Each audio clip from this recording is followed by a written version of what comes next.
Hello and welcome to a review on Slay the Princess, a single-player horror visual novel made by Black Tabby Games.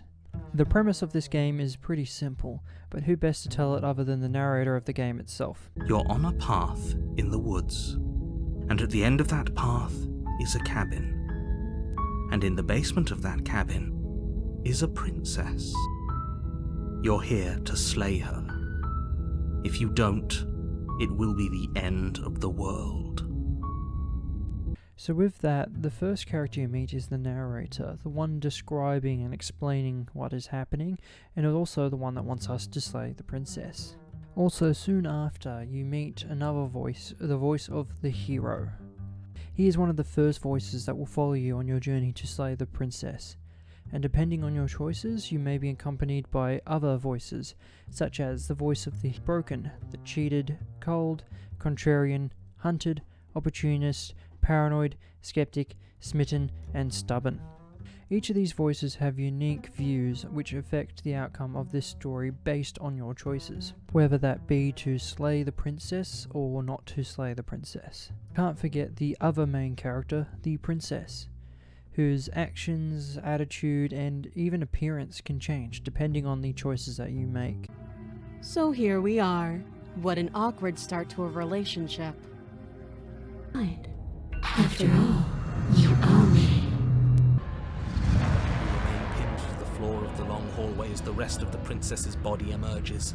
Her proportions all wrong, limbs bent and curling, moving in ways that defy your understanding.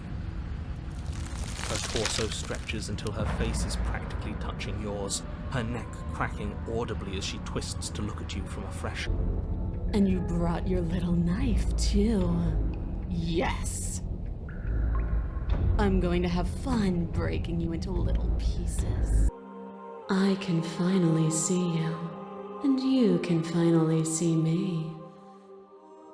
It's been so long, and my heart has ached for this moment.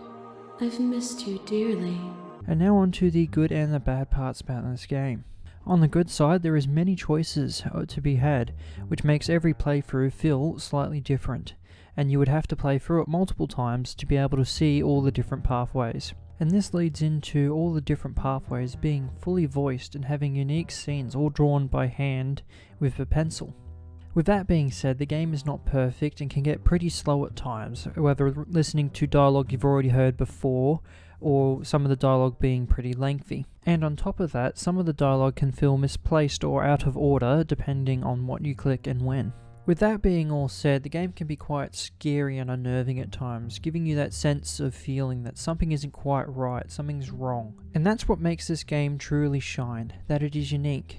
I would definitely recommend playing this game if you're a fan of horror visual novels, and if you are not, but are interested in trying out this style of game, Slay the Princess would be a good game to start with.